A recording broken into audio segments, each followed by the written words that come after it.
Hello, আজকে আমি এসেছি আর একটা বুক রিভিউ নিয়ে। আজকের আমাদের বুক রিভিউ যে বইটা নিয়ে হবে, সে বইটা হচ্ছে শাহরুখ খান বাই মোহার বাসু। হ্যাঁ, এই বইটিতে শাহরুখ খানের জীবনের শুরুর থেকে শুরু করে যে তার স্ট্রাগল গুলো এবং আলটিমেটলি তার কিং খান হয়ে ওঠা এবং জীবনের বিভিন্ন ধাপের বিভিন্ন জিনিস আমরা পেয়ে থাকবো। এবং এই বইটিতে এবং বিভিন্ন ছোট ছোট ঘটনা আমরা জানতে পারবো। আমার বিশ্বাস যে আমরা এমনিতে তো যারা ফ্যান ফলোয়িং করি শাহরুখের, তারা তো এমনিতে অনেক কিছুই জানি, কিন্তু আরো একটু ইউনিক বা বিভিন্ন সময়ের যে ছোট ছোট ঘটনাগুলো অ্যানেকডটস আরো ভালো করে জানতে পারবো। এবং যেমন তার নিজের লাভ স্টোরি, হ্যাঁ, গৌরীর সাথে, এটা তো অনেক সিনেমাটিক, সিনেমার মতোই। তো সেইটা সময় সেই সময়ের ঘটনা। হ্যাঁ, তারপরে তার বিভিন্ন যে রোমান্টিক হিরো হয়ে ওঠা, হ্যাঁ, এরকম যে বিভিন্ন মানুষের সাথে কোলাবোরেশন, অন্য, হ্যাঁ, এরকম সবকিছুই। তো এই বইটা নিয়ে আমি মূলত যে টেক আউটটা বলতে চাই সেটা হচ্ছে যে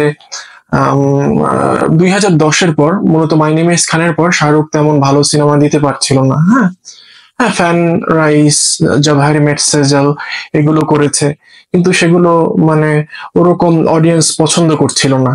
হ্যাঁ, জিরোর পর তো শাহরুখ সিনেমা বন্ধ করে দেয়। In the mean time Salman, Aamir খুব ভালো সিনেমা করছিল। তো শাহরুখ কিছুক্ষণ সময় নেয়। হ্যাঁ, করোনা আসে ইন দ্য মিন টাইমে। তারপরে আলটিমেটলি সে পাঠান সিনেমা করে। হ্যাঁ, তার প্রত্যাবর্তন হয় তো অ্যাকশন হিরো হিসেবে মেইনলি। তো এটা দিয়ে আমি এটাই বলতে চাই যে জীবনের পথে তো উত্থান পতন আমাদের জীবনের প্রত্যেকেরই আসবে। তো আমরা যেন ভেঙে না পড়ি। শাহরুখ যেমন সময় নিয়েছে, হ্যাঁ, যে সেই সময়ে কিন্তু 90-এর দশকে অ্যাকশন মুভি মূলত হতো, সেখানে সে রোমান্টিক হিরো হিসেবে, ইউনিক হিসেবে নিজেকে গড়ে তুলে সবার সামনে একটা অবস্থান করে নেয়। হ্যাঁ, তেমনি ভাবে এই সময়ে এগুলো হচ্ছিল না, মানে ইউনিক ওয়েতে রোমান্টিক সিনেমাগুলো হওয়া। শাহরুখেরও অনেক ক্যাপাবিলিটি আছে, আমরা দেখেছি চাক দে ইন্ডিয়াতে।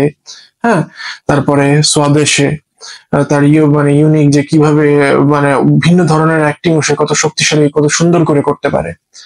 তো ওইভাবে সে পাঠান সিনেমায় অ্যাকশন সিনেমার মাধ্যমে আসলো।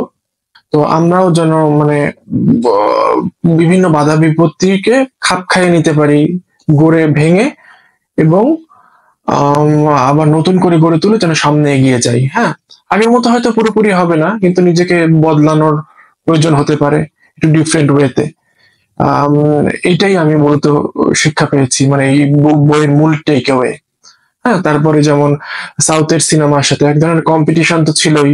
হ্যাঁ, শাহরুখ সেখানে কম্পিটিশন হিসেবে না নিয়ে, হ্যাঁ, চেন্নাই এক্সপ্রেসে আমরা দেখেছি, মানে অ্যাটলি যে বিখ্যাত সাউথের ডিরেক্টর, তার সাথে কোলাবোরেট করে জওয়ান করলো, এটাও অনেক ভালো করেছে।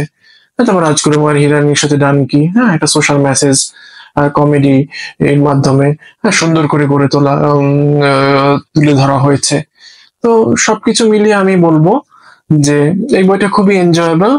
এবং যেহেতু আমরা এখন প্রায় সবাই তো সবসময় স্মার্টফোন, সোশ্যাল মিডিয়া এগুলোই থাকি, তো এগুলোর সাথে আমরা রিলেট করতে পারবো। হ্যাঁ, মানে বিভিন্ন স্টোরি, হ্যাঁ, তার লাইফের, হ্যাঁ, আমরা এন্টারটেনমেন্ট যারা আমরা রেগুলার মানে এইসব মিডিয়ার এগুলো পছন্দ করি আমরা দেখতে, জানতে, হ্যাঁ, বা এরকম।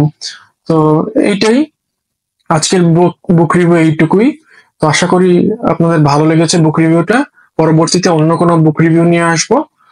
এবং এইটাই, লাইক করলে মানে পছন্দ করলে অবশ্যই এই ভিডিওটিকে লাইক দিবেন, সাবস্ক্রাইব করবেন এবং কমেন্টও করবেন। হ্যাঁ, থ্যাংক ইউ। হ্যাঁ।